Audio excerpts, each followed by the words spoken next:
मैं कौन होता हूं? Who am I? What is my credibility? What is my level of knowledge? What is my social standing that I can question general Manoj Pandey? मैं उनको बोलूं कि नहीं सर आप गलत हैं, और मेजर गौरव आर्या जो कि यूट्यूब पे आता, उसको सब ज्ञान है दुनिया का, वही बताएगा कि आर्मी की पॉलिसी कैसे होंगी और अगले 100 साल में आर्मी, इंडियन आर्मी जंग कैसे लड़ेगी। यार ऐसे थोड़ा ना होता है। तूल कहीं से किसी ने मुझे ट्विटर पे डीएम भेजा कि मेजर साहब मैं भर्ती होना चाहता हूं फौज में, और मुझे फौज में भर्ती होना है, और मैं आपका बहुत बड़ा फैन हूं, और पर मुझे ऐसा लग रहा है कि आप सरकार की चापलूसी कर रहे हैं। मुझसे कह रहा है ये लड़का। तो मैंने बोला धीरज भाई, सरकारी नौकरी तुम्हें चाहिए और चापलूसी मैं कर रहा हूं सरकार की, ये कैसा लॉजिक है भाई? ऐसा किस तरीके से हो सकता है? सरकारी नौकरी तुम्हें चाहिए, मुझे तो नहीं चाहिए। सरकारी नौकरी तुम्हें चाहिए, चापलूसी मैं कर रहा हूं।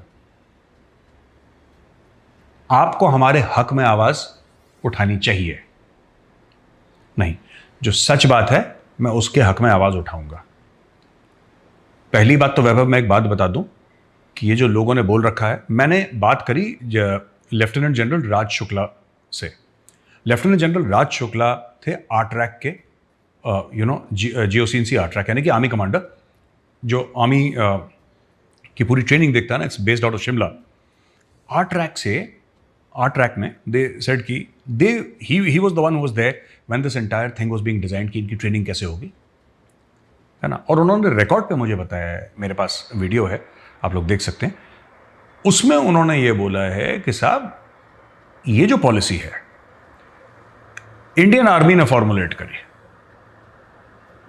इंडियन आर्मी ने फॉर्मुलेट करी, यहां से फॉर्मुलेट होकर वो आर्मी चीफ के पास गई, वहां पे फिर वो सीडीएस के पास गई, जनरल बिपिन रावत के पास, फिर वो ऊपर गई। मोदी हाय हाय क्यों हो रहा है मुझे अभी तक समझ में नहीं आया। क्योंकि देखिए बात यह है कि हां ठीक है, गवर्नमेंट ने अप्रूव करी है, गवर्नमेंट ने अप्रूव करी है ये स्कीम, इतनी बात सच है। मिनिस्ट्री ऑफ डिफेंस ने अप्रूव करी है, तभी तो स्कीम आई है, वरना नहीं आती। लेकिन fact of the matter, scheme लाना कौन चाहता है? एमओडी में थोड़ा ना इतने एक्सपर्ट्स बैठे हैं। एमओडी में तो 99% लोग सिविलियंस हैं, उनको क्या पता कि फौज की ट्रेनिंग कैसे होती है, क्या होती है। अगर एमओडी में आप जाके देखेंगे, एमओडी में 99% या 95% सिविलियंस हैं वहां पे, फौजी तो बहुत कम है। ये एक और रोना है, इसके ऊपर एक दिन और वीडियो बनेगा कि साहब वहां पे तो सिविलियंस से सिविलियंस भरे, वहां तो फौजी है ही नहीं। अब क्या हुआ है कि फौज ने बोला कि हमें अग्निपथ की स्कीम चाहिए, सरकार ने स्टडी करा, सरकार ने बोला you are sure, yes we are sure, done, सरकार ने डन कर दिया, स्कीम आ गई। इसके पीछे 1.5 से लेकर 2 साल तक काम चल रहा था, ये अचानक एक दिन नहीं फूटी, है ना। ऐसा नहीं हुआ कि किसी ने तीर मारा जमीन पर और गंगा जी निकली, ऐसा नहीं हुआ। इसके ऊपर बहुत रिसर्च करी गई है और आर्मी ने बोला कि फौज के लिए ये सही है, ये फौज के लिए सही है। जो लोग कहते हैं फौज सिर्फ पैसा बचाने के लिए कर रही है, भाई एक बात बताओ, हमारा बजट है $75 अरब, $75 अरब। अमेरिका का कितना है? $750 अरब एक साल का, यानी कि हमसे कितना? 10 गुना ज्यादा। ठीक है वैभव, अमेरिका का बजट हमसे 10 गुना ज्यादा अमेरिका के पास, और उनकी फौज हमसे छोटी है।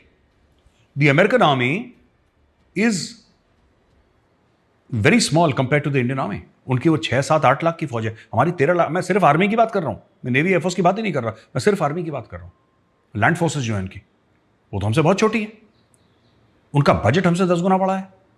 ऑल द 3 सर्विसेज, मरीन्स को भी गिन लो, सबको मिला के उनका बजट 750 अरब है। उनको तो पैसे की कमी नहीं है, अमेरिकन आर्मी को पैसे की कमी नहीं है। 750 अरब छोटा पैसा नहीं होता है, तो उनके पास किसी पैसे की कमी नहीं है वैभव। जब उनके पास पैसे की कमी नहीं है, फिर ये क्यों कर रहे हैं 5-5, 4-4 साल के लिए अपने सिपाही क्यों लेकर आते हैं? वही अग्निपथ जैसी स्कीम अमेरिका में भी है। मैं चाइना और इन सब की बात नहीं करूंगा, क्योंकि यहां पे कंस्क्रिप्शन होता है, यहां पे जानबूझ की जबरदस्ती, नहीं तुम्हें करना पड़ेगा, तुम आओ फौज में। अमेरिका में ऐसा नहीं है, एक जमाना में था, वियतनाम के टाइम पे, अब नहीं है। तो अमेरिका में तो बिल्कुल खुला खेल है, लोग आते हैं, ज्वाइन करते हैं, उसके बाद उनको फायदे मिलते हैं, वो वेटरन क्रेडिट्स होती हैं, एजुकेशन का होता है, वो कर कुरा के आगे निकल जाते हैं अपनी जिंदगी में। ये ऐसा हो नहीं सकता है। आपकी फौज जैसे चल रही है आज की तारीख में, ऐसे नहीं चल सकती। हाँ ठीक है, वो बच्चा चाहता है कि मैं जिंदगी बिताऊं फौज में पूरी और पेंशन लेके जाऊं, या उसके माँ बाप ऐसा चाहते होंगे, बच्चा नहीं भी चाहता होगा तो कि मुझे, लेकिन अब फौज ये नहीं चाहती। भाई आपके वेस्ट में पाकिस्तान है जो कि न्यूक्लियर वेपन एनेबल्ड स्टेट है, एक न्यूक्लियर वेपन स्टेट है, चाइना है, दोनों के साथ आपकी जंगें लड़ चुके हैं। यहां पे बंदों को पेंशन की लगी है, वहां पे आपका जो खतरा है वो तो देखिए ना। और जो लोग कहते हैं कि नहीं ये तो ऐसे ही कर दिया, ये मैं देखिए चाहे वो वेटरन बोले या सिविलियन बोले, देखिए वहां पे आर्मी चीफ है, इतने सारे लेफ्टिनेंट जनरल्स हैं यार, they have a lot of experience, that is why I don't comment so much on it. मैं इसलिए कमेंट नहीं करता यार, मुझसे बहुत सीनियर है यार, मैं तो बच्चा हूं उनके सामने, मैंने क्या देखा है जो उन लोगों ने देखा है। अब मैं बोल दूं कि नहीं army chief general Manoj Pandey तो गलत कर रहे हैं, कैसे गलत कर रहे हैं भाई, मेरे पास उनका 100th एक्सपीरियंस नहीं है, मुझे उतनी नॉलेज नहीं है फौज के बारे में जितनी जनरल मनोज पांडे भूल चुके होंगे, which he must have forgotten. So, am I qualified to comment on army chief? Am I qualified to comment on? I'm not qualified. मैं qualified हूं ही नहीं, तो इसलिए मैं कमेंट नहीं करता। लेकिन मैं ये कहना चाहता हूं कि ये पूरा जो मामला है ना पेंशन का, ये पेंशन का मामला फौज को डुबा देगा। ये मैं बता रहा हूं, ये फौज को डुबा देगा ये पेंशन का मामला। आपके पास हथियार नहीं है, आपके पास वही गंदी सी इंसास है एक, ठीक है, राइफल आपके पास वेपन्स नहीं है फेस करने के लिए। जब सरकार ने आपको ये बोल दिया एक बार कि भाई 4 साल के बाद, और मेरा भी कंसर्न था, मैंने भी ट्वीट करा था इस मामले में, जब सरकार ने आपको बोल दिया कि 4 साल के बाद आपको सरकारी नौकरी मिल जाएगी, वो सरकार के किसी भी विभाग में मिले, वो सरकारी नौकरी होगी, वो आपको सरकारी नौकरी, फिर क्या प्रॉब्लम है, फिर क्या परेशानी है। और मुझे एक बात समझ में नहीं आती, इसमें राजनीतिक पार्टी क्यों, इनको हर जगह कुछ ना कुछ करना है, हर जगह कुछ ना कुछ करना है, हर चीज में, कि अग्निपथ स्कीम बुरी है।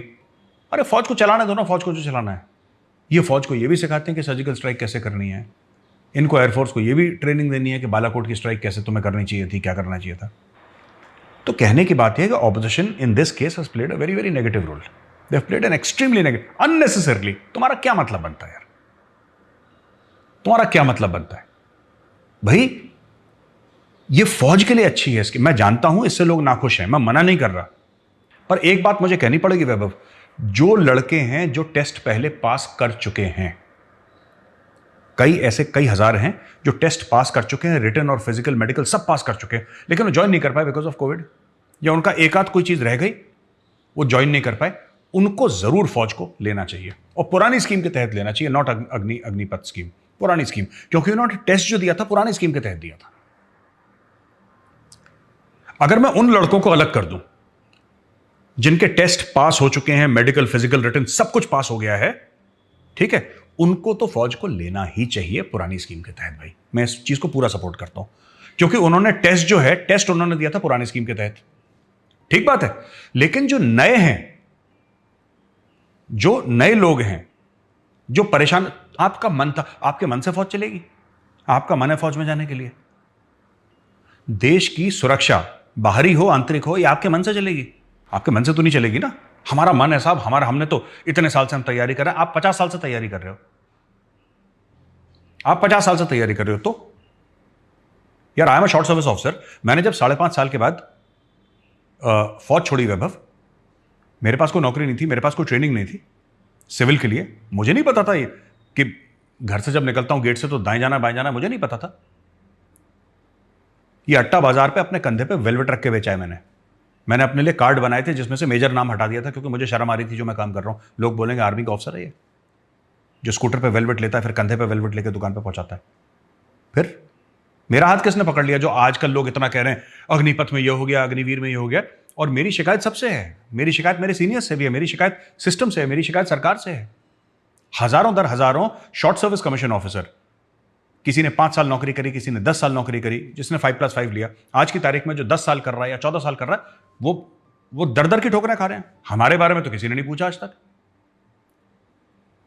हमारे बारे में किसी ने नहीं पूछा। यहां पे उन लोगों के बारे में ये लोग चिंतित हैं जिन लोगों ने फौज ज्वाइन ही नहीं करी है। भाई अगर जिन लोगों ने अपना टेस्ट पास करा है, फिजिकल मेडिकल रिटन, आप उनको 1 मिनट के लिए कोने में रखिए, मैं उनकी बात नहीं कर रहा, उनका तो बुरा लगना जायज है और मैं उनके साथ खड़ा हूं। लेकिन जो लोग सोच रहे हैं हम अगले साल करेंगे, साहब 2 साल के लिए फौज की भर्ती बंद हो गई यार, कोविड था, फौज की भर्ती बंद हो गई, फिर आपको खुश करने के लिए फौज भर्ती थोड़ा ना खोल देगी। अरे यार मैं कह रहा हूं 2 साल का रिलैक्सेशन दिया है वैभव उनको, आप ठीक कह रहे हो। मैं ये कह रहा हूं कि भाई ये इंडियन आर्मी है, मौसी का घर नहीं है आपका यार, कि नहीं मौसी मैं तो कड़ी चावल ही खाऊंगा आज शाम को, और बनेगा ही बनेगा। ऐसे नहीं हो सकता, फौज ऐसे नहीं चलती है। It's not a democracy. You know Vaibhav, we have to consider it's not a democracy. अब आप एक बात और देख लीजिए, बड़ी इंटरेस्टिंग। इंडियन आर्मी ने अग्निपथ स्कीम निकाली, उसके 2-3 कारण थे, ये हमने आपको बता दिया इंडियन आर्मी ने अग्निपथ स्कीम क्यों निकाली। ठीक है, अब डायरेक्टली जो लोग अग्निपथ की स्कीम से भिड़ रहे हैं कि ये जवानों के साथ, जो होने वाले जवान हैं, उनके साथ बुरा करा है, शॉर्ट सर्विस ऑफिसर्स के साथ क्या बुरा करा, ये बता दो जरा मेरे साथ। हमारी तो जो एवी सिंह कमेटी है, एवी सिंह कमेटी को कैबिनेट का अप्रूवल है कि short service commission officer side step होंगे, जब पील ऑफ होंगे आर्मी से, they will find jobs there. किसको नौकरी मिल गई बता देना जरा। इक्के दुक्के किसी को मिली? हम तो सड़क पे आ गए थे, हम तो सड़क पे आ गए थे, हमने तो खुद अपना रास्ता बनाया। मैं ये जाना है, ठीक है, an officer is better equipped.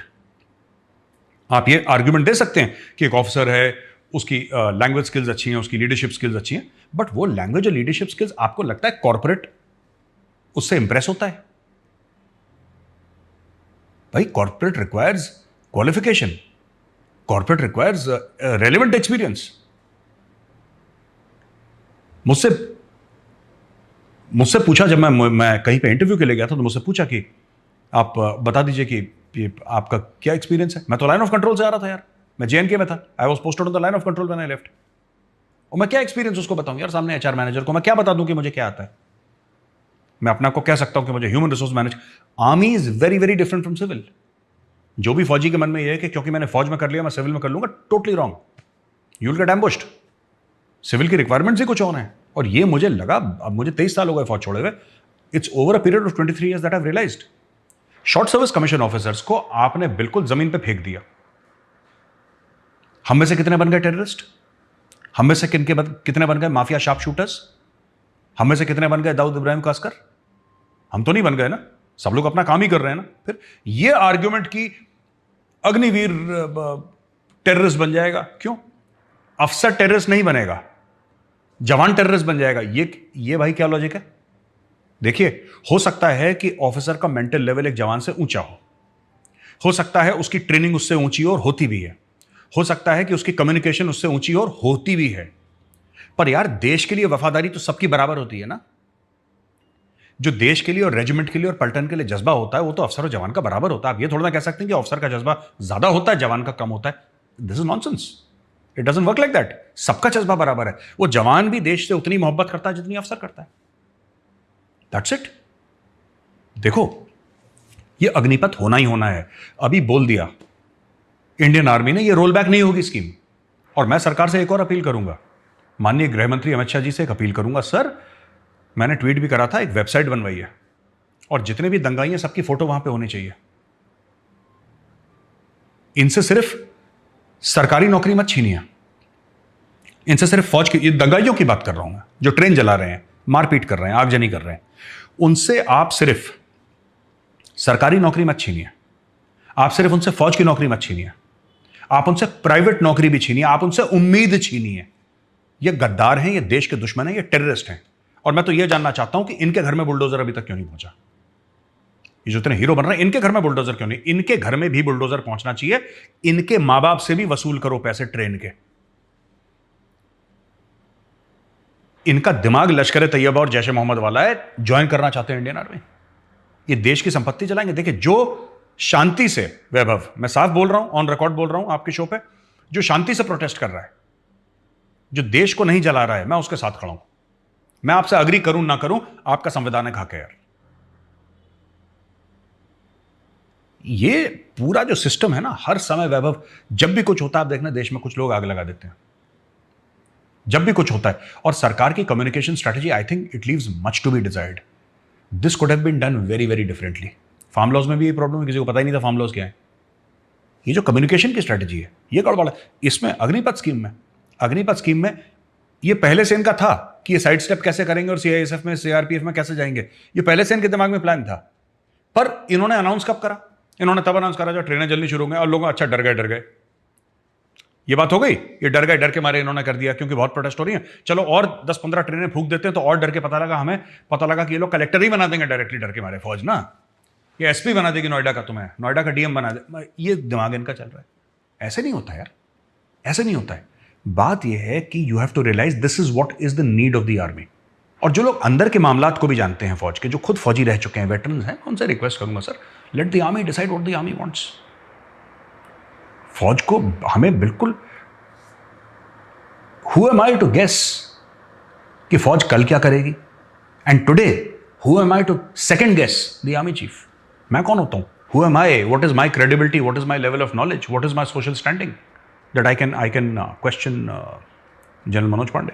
मैं उनको बोलूं कि नहीं सर आप गलत हैं, और मेजर गौरव आर्या जो कि यूट्यूब पे आता, उसको सब ज्ञान है दुनिया का, वही बताएगा कि आर्मी की पॉलिसी कैसे होंगी और अगले 100 साल में आर्मी, इंडियन आर्मी जंग कैसे लड़ेगी। यार ऐसे थोड़ा ना होता है। तो मुझे लगता है कि इन सब चीज़ों को ख़त्म करना चाहिए। जो लोग हैं जो ट्रेन चला रहे हैं वो जेल जाएं और उनको सिर्फ जेल में ही रोटी मिले, क्योंकि बाहर उनको ना मिले। वेबसाइट की जो मैं बात कर रहा था वैभव, दैट इज़ वेरी इंपॉर्टेंट। वो वेबसाइट में इन सब के नाम होने चाहिए, इनके आधार कार्ड की फोटो होनी चाहिए, इनका पता होना चाहिए, सब कुछ होना चाहिए कि अगर ये बिहार के, यूपी के या तेलंगाना के या आंध्र प्रदेश के किसी गांव में भी किसी फैक्ट्री में जॉब के लिए अप्लाई करें, फैक्ट्री वाला कंप्यूटर में देखे कि भाई इस शक्ल वाला यहां पे है कि नहीं, नहीं सॉरी तुमने ट्रेन जलाई थी, तुम्हें नौकरी नहीं मिलेगी। और गवर्नमेंट शुड से सिंपली, अगर तुमने किसी भी आगजनी वाले को तुमने नौकरी दी, तुम्हारा बिजनेस का लाइसेंस ही कैंसिल कर देंगे, तुम भी सड़क पे आओगे। You have to take very you can't go on burning public property. आप कितने भी आपका जो वो हो कॉज, वो जेन्यून हो, यू कांट बर्न